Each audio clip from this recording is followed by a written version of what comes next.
Hey, great day, inspirers. Another day of learning awakes us all. Welcome to the Amputate to Elevate Excellence podcast. This is the show where we empower leaders navigating high stakes transitions to overcome obstacles, transform adversity, and elevate their performance. Today, we're honored to have a guest whose extraordinary journey and unmatched storytelling will leave you inspired and ready to tackle your own challenges. John Wolfsohn, an accomplished photographer, videographer, and storyteller, he joins us. From humble beginnings as an immigrant in 1972, John's life is a masterclass in resilience and transformation. His path has taken him from learning from photography in his Jewish grandfather's darkroom to becoming a sought-after photographer in Beverly Hills, capturing legends like Steven Spielberg, Kobe Bryant, and Cindy Crawford. But his story doesn't stop there. John has also courageously retraced his family's profound history, including the excavation of his biological father's crash site, an VNAF pilot shot down during the Vietnam War. The details of this story, from uncovering the remains entombed in a rice paddy to reclaiming his father's legacy, are nothing short of extraordinary. But before we dive in, make sure to subscribe to this channel for more inspiring conversations. Share this episode with someone who needs to hear it. I know you know at least one person. And take your growth to the next level by signing up for the Elevate Life Executive Experience Video Think Letter that comes out every Saturday morning. You can do that at johnregister.beehive.com. In today's episode, we will share powerful insights about resilience, transformation, and unique ways of experiences that have shaped his approach to storytelling and leadership. You won't want to miss his perspective on legacy, overcoming loss, and turning passion into purpose. The Amputate to Elevate Excellence podcast begins right here, right now.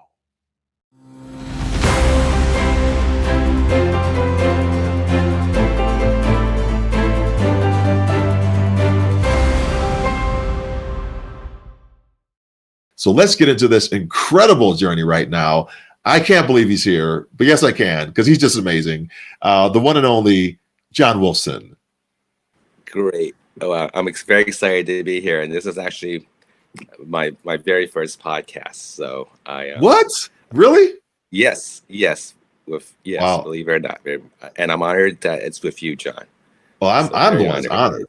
I'm the one. I've been meeting you a couple years ago out at the site.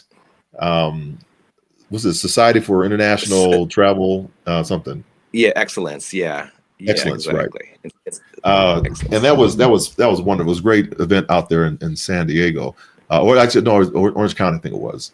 But yes, I want to jump to this question real fast, and just to kind of get us started.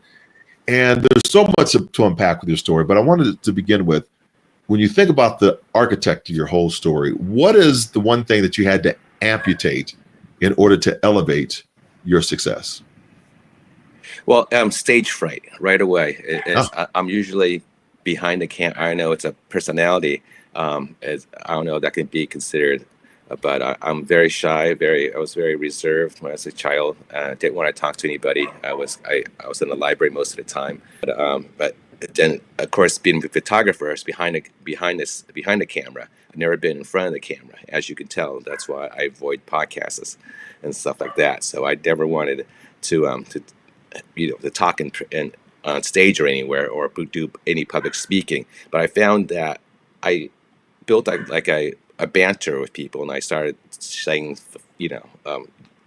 icebreakers and stuff like that. And I just started telling my story and how I met you. Kind of like we hit it off or bound right away, and I felt a closeness to you right away. So I felt like very comfortable talking to you and having this introduction with my life story with you.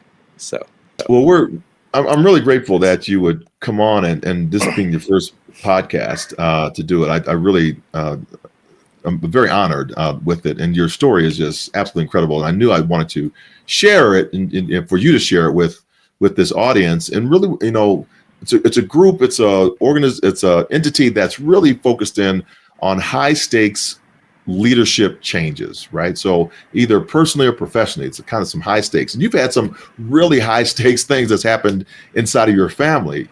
I want you to kind of take us back a little bit so that we can paint this picture with a very broad brush. Tell us a little bit about the history of your family as you knew it kind of growing up when you were in Vietnam, because you're kind of from a well-to-do group, Sure. and just Yeah. wanted to share that with us. Yeah. Sure. The broad picture, the broad brush is I came from a privileged aristocratic family, as they would say. My great grandfather was a Mandarin, and a Mandarin is like, if you can relate it to like a governor. He governed a province, and he was in charge, and fighting, I guess, at that time, the Chinese back in the late 1800s and early 1900s, actually. There, um, um, grew up, in that household and stuff like that, or kingdom or whatever. And so he was educated in France and Paris, studied medicine. He spoke English and French and Vietnamese. And then when World War II came about, he fought with the Vietnamese. I guess the Viet Minh, they called the Viet Minh the Patriots and stuff like that, and to kick out the French because the French was colonized Vietnam at that time. And let me go back to, yeah. So then so that whole war, that whole turmoil, he fought with a person called Ho Chi Minh, and Ho Chi Minh was a communist leader, and he wasn't communist, of course. He wanted more of a capitalistic society or environment. So after the United States involvement, they divided the 17th parallel, which divided North and South Vietnam. And so my grandfather went down the south and started his own battery factory, producing car batteries for automobiles and stuff like that. So they export all over Asia and Australia and stuff like that. So, and then when the war happened, America came over, or the U.S. involvement with the Vietnam War. They contracted him as the battery provider for their jeeps, tanks, and trucks and vehicles. So he had a very lucrative. He's already had a very lucrative business, but it kind of exploded from there. Excuse the pun. So so I grew up in that only 6 years of my life in that household, and it was very. I didn't know I was privileged. You're just a kid. You just think everybody has a chauffeur or go to a private school and speak French and Vietnamese and stuff like that. So I didn't know any better. And so that was my first 6 years of my life. And then, but going back to going back when I was born, or before I was born, my mom married what was my biological father. There's a story now. There's going to be three grandfathers that I'm going to talk about. Three grandfathers and two fathers, one biological and one I call my stepdad, which I never called my stepdad until just recently, because it differentiate, my biological father from my stepfather. So my biological father, he was he's Vietnamese. He elected to join the Air Force, or the Vietnam Air Force. And how he got trained was the U.S. Navy recruited him and trained him as a Top Gun fighter pilot in Pensacola, Florida. So they flew him all the way from Vietnam to Pensacola, Florida, to fly and take off on aircraft carriers. So he was that was in 1964. He was shot down in 1966, and then we only knew where his coordinates of his plane crash because the U.S. Navy had it registered as his coordinates where they crashed, about where he crashed.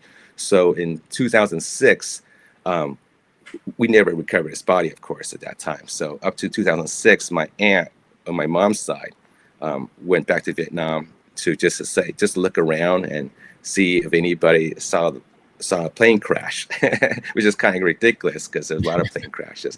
But she went to the exact where they crashed, and she just happened to run into the village chief. They call him a village chief, but he was a teenager at that time. He goes, "Sure, we know exactly where it crashed because there's oil our rice paddy won't grow from there. Our family has this plot, and for years it's leaking oil and gas, and so we kind of know where it crashed because the rice paddies are very, very soft. So when a plane it crashed into it, his plane, it just sunk. It kept sinking and sinking. And it was almost 20 or 30 feet below the surface. So she led a bunch of villagers to excavate with no modern equipment, basic water pumps and by hand, shovels and stuff like that. And they excavated within 2 months in 2006. They found his remains, not only the airplane, but inside his cockpit, his his jumpsuit, his helmet, his skeletal remains, his wallet, his watch, and he was in there for 40 years, 2006 to 1966 when he got shot down. So that was where, I mean, that's in a nutshell my little Vietnam story. I mean, that is remarkable that you have the split, and because most people don't really understand the Vietnam War. The Hmm. French, who were the first ones trying to come in and got kicked out, and then America came in. But there was like this North and South Vietnam, just kind of like North and South Korea. And Yeah. your grandfather goes down to the South. He's making batteries. The U.S. government is the one he's supplying them to. Then Hmm. your stepdad becomes a Top Gun fighter pilot and No, winds up your dad. my my biological father. Your Yes, correct. biological My father. biological father. Your biological father Yeah. becomes a fighter pilot. He's shot down, lands in a rice paddy, and then Crashes into the rice. Yeah. crashes, and then you all excavate him. Like Yeah. I find that so amazing because there's so many servicemen and women, mostly men, that were lost in Vietnam and never recovered. And so we always talk about going back. And you're one of the ones that have just went back and were able to find your father. Yeah, well, actually, my aunt on my mom's side, her younger sister did this. She Yeah, has she's very sentimental, and she was very, like, she said that she saw like his spirit come to her, and she goes, "Find me, free me wow, from this, I guess, tomb where I've been for 40 years. Please come and release me from it." And so she kind of did it upon herself.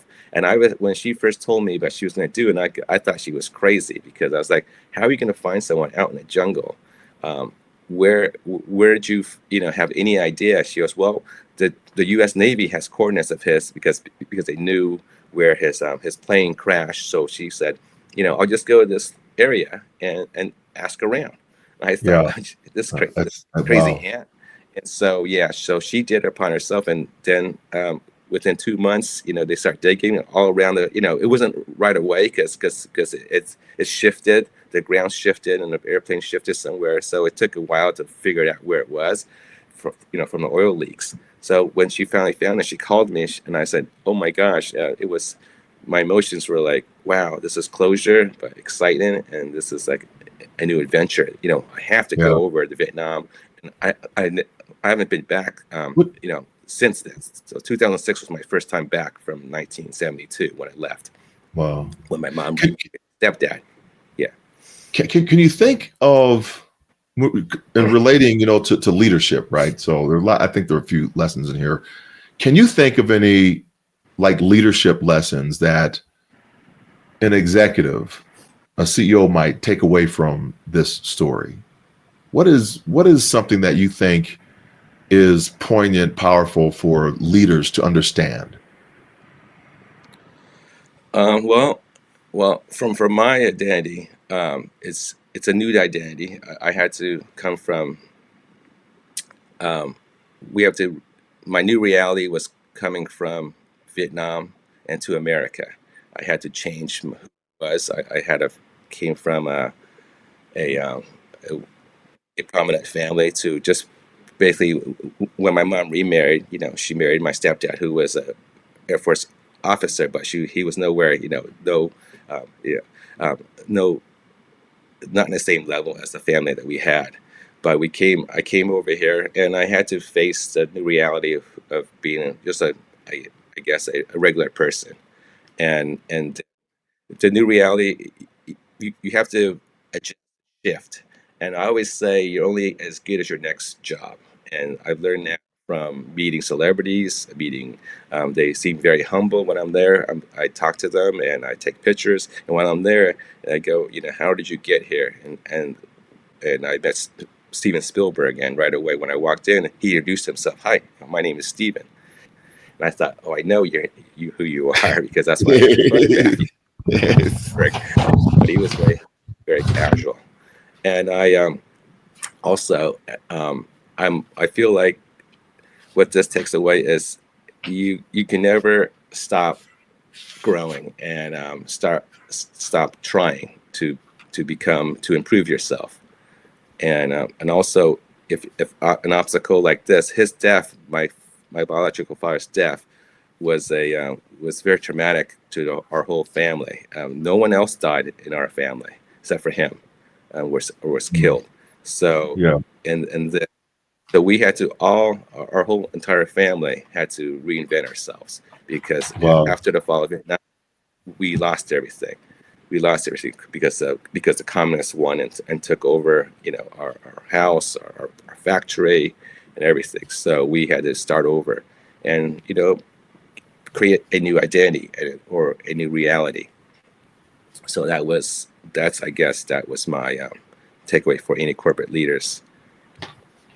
I'm writing some notes here, identity shift, never stop growing, and reinventing, selves.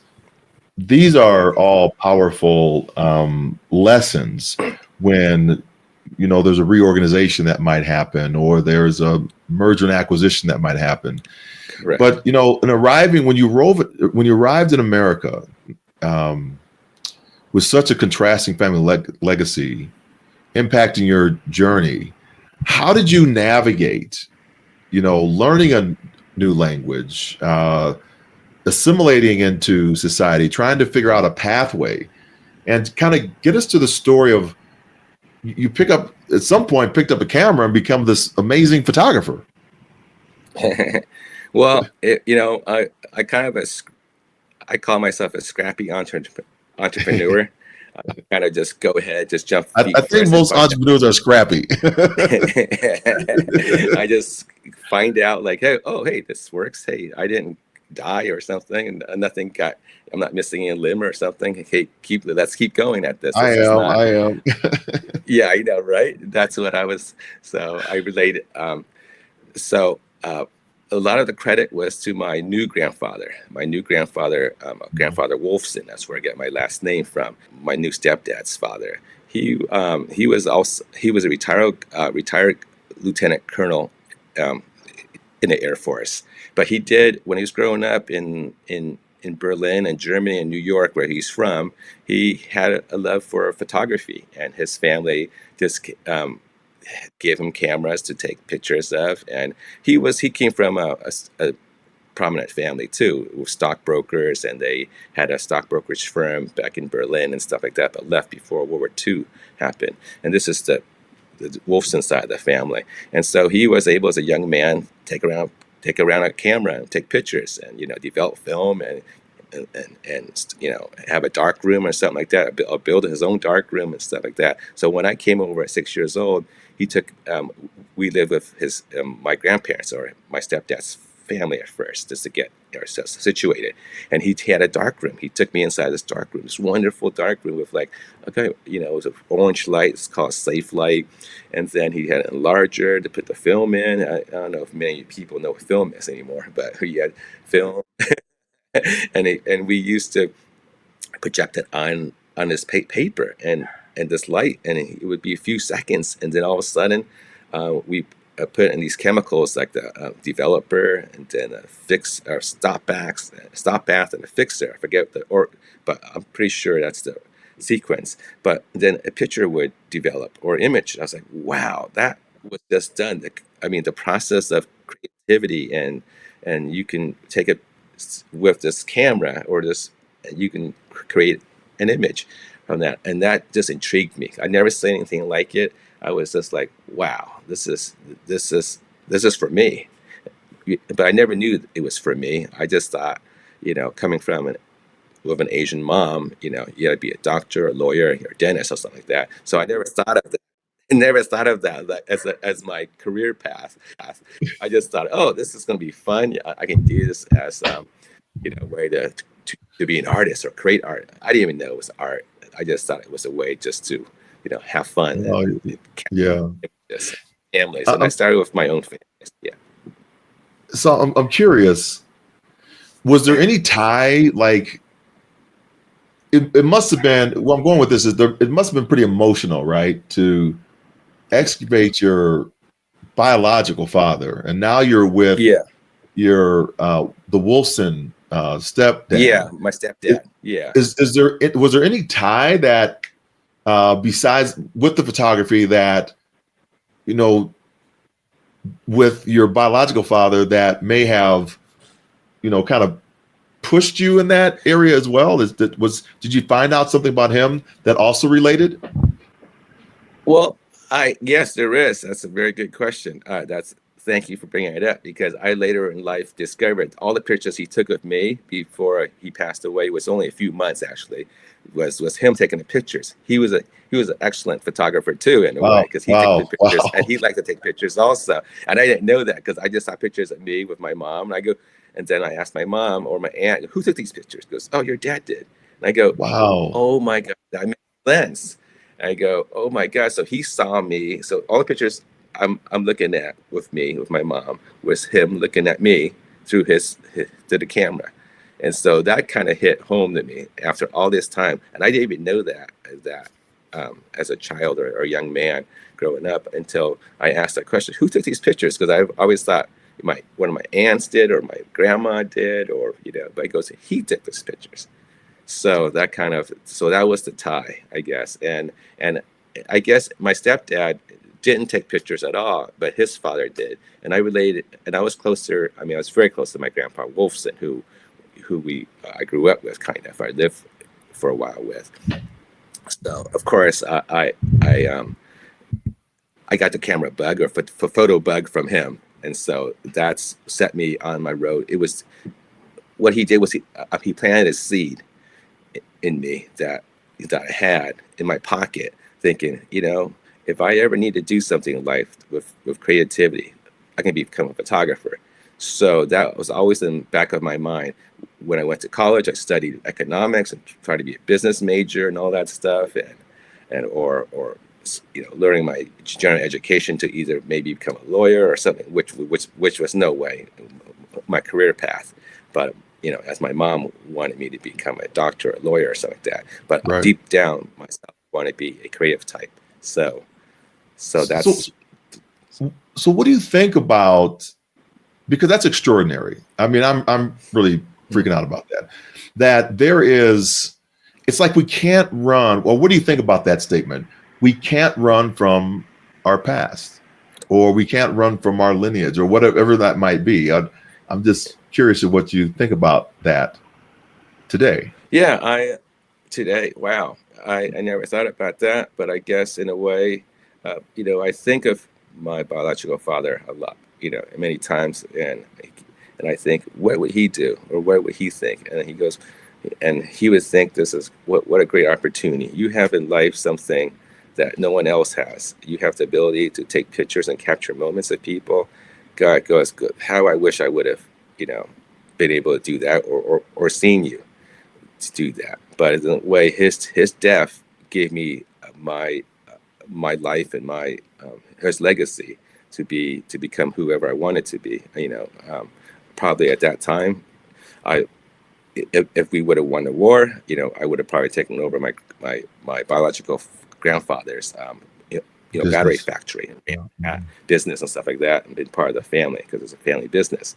And but now I think I'm more um, creative, and I have the luxury of doing traveling and meeting people, which I never would have been able to do. I met some of the nicest people like you, and some of the wisest and most kind people, and generous and wealthy in spirit, not just but just people that are healthy in their mind, and also very encouraging. And that's where I've been able to meet some of the nicest people, and just you know that's that's a luxury, or becoming a photographer. Well, you're also a nice person. You also, I call it inspirational. You breathe life into others, and it's evident when you show up. When I met you that day at the resort Yeah. area, you just had a way of putting people at ease. Even though you're just doing headshots, right? But the way Yeah. that you did them really brought out people's, their character. Their you could see behind the smile. You could see behind the eyes of who this person was, and that's a skill. That's a gift to be able to do that. You've worked with someone, amazing celebrities. I want you to name drop like who you've worked with, but more than that, tell me like about like what you said with Steven Spielberg. What are some lessons that you have learned that have led you on in your leadership journey? How have you applied some of the lessons that you have learned to your life?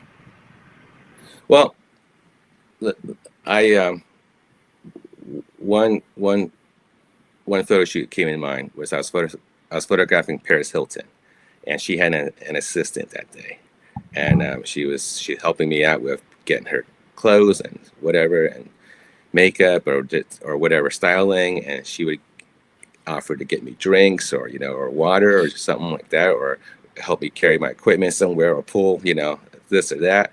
And then I didn't even think about her that much. I just was very grateful that they gave me a free assistant to help with Paris. Yeah, yeah. And and that assistant was Kim Kardashian. And Oh my so gosh. yeah. And I kind of dismissed her, not thinking, oh, she's just an assistant, she's just, look at her now. And that gave me a lesson in hindsight, like, well, I treated her very nice. I was very nice, complimentary to her, of course, like that. And I might have said, oh, one day you should be the star. And I don't know, she probably just laughed and giggled because she was her assistant, really helping out and doing running to the car back and forth and getting That's stuff. funny. And my takeaway is from that shoot, and then the next day I was doing a photograph, maybe a family or something like that, or maybe just some headshots, but you're only as good as your next gig, and that's my takeaway from being a photographer. That keeps me grounded and humble, and I think that's because I meet people, let's just say, that get kind of, I don't know, just they're impressed with themselves, and they shouldn't be that. You should be impressed with with your accomplishment, and also never think you're above doing something that I do my own gardening. I'm mowing the lawn still. People think, why are you doing this? He goes, well, I like to, because I like to touch the earth. I like to touch the grass. I like to, the whole motion of doing that. So that's my takeaway from being photographing people and or celebrities. And they're all very hardworking people, which I've gotten to know. Some of them, talk to them, and like Steven Spielberg, he was very like casual and friendly, and have a seat. Can I get you anything? And I was there to photograph him and also his mother for a Mother's Day of the Year award. But Oh it wow. was at at Amblin Entertainment. But he gave me a tour. He just come around, I'll show you everybody, meet everybody. And he was like, hey, this is John. He's gonna be photographing me. It was like made me feel like I was a part of the family. And then he invited me to the Mother of the Year award at the Beverly Wilshire for a luncheon to honor his mom and stuff like that. And Barbara Walters was there to do the announcement and stuff like that. It was a whole big to do, and they had me sitting at a table right next to them. It was like, wow, I just a photographer. I can't believe I was with them witnessing this. So it was very Well, I think casual. there's got to be a trust level that's there, because they're not just letting anybody in that room, because that is a private type of event. And with paparazzi now trying to sell the first photo that they can get, and because there's that side of it too. So you are one of the entrusted ones to come in to do this. Yeah, I guess so. I I I perceive that sometimes when I don't know. I guess I'm small in stature. I don't look like I'm very threatening, so that's probably that's probably good. I'm not this big guy. Yeah, but I don't want to, I think I hope, they make me comfortable and I feel comfortable around them. Yeah, So that's how I get my yeah. shots, and I feel like photographing you. I talk to you and hopefully make you feel comfortable and we get some great pictures from you and stuff like that. So I guess um, I do that with all my clients, or all people I photograph, whether they're clients or just friends or family, or volunteer work. I do a lot of volunteering for foster families and stuff like that. I photograph every year at annual foster family portraits for them, so they can have to print up and stuff like that. So I do that. So I'd like to, as we've been talking about this, how do people find you? What's the best way for people to get a hold of you if they're out in the Orange County? I guess you go anywhere though, but Yeah, what anywhere. else? Yeah, Yeah, it's very funny. Like I said, my advertising or promotion is very scrappy. I don't have any way. It's called the, I used to call it, I guess, the Jewish Mom Network, because I used to know a lot of Jewish people, and they used to tell each other and stuff like that, and they go, use John and stuff like that. And when I first started out, I photographed weddings, and only weddings I did were Jewish weddings for some reason, because my last name happens to be Jewish also, so right, it yeah, helped, I guess. Yeah, yeah. so when they would meet me for the first time, and I would go, oh, I sound a lot taller over the phone, you know expecting a Jewish ship. So that was an icebreaker, and they go fine. So once I was in, I guess it was happened to be in the entertainment industry, where I had my studio in Beverly Hills. So it was very so I situated myself purposely to have those kind of clients, and I would do upscale weddings and stuff like that, and then I would meet either the agent or something like that for CEA or William Morris, and they would refer me to their friends that are getting married and stuff like that. And then that's how I got into doing celebrities and meeting them and stuff like that. But it was hard work though. I mean, I did a lot of weddings and bar mitzvahs and stuff like that. Yeah, yeah. So like a Jewish Mom Network, I always say it was kind of funny. So I love it. so that's so I have no real social. I don't do any promotion marketing or anything. I actually try to be more exclusive. I Uh-huh, don't uh-huh. want not very many people following me on Instagram, because I don't really need people to follow me, or want too many people. I guess I'm not into that. I'd rather be find me. If you find me, and then that's great. And it's just I've been very fortunate throughout my career. People find me somehow, and they know me, and they just say, this guy's trustworthy, or he's on time, reliable, and he does a great job. And my approach to photography is being consistent.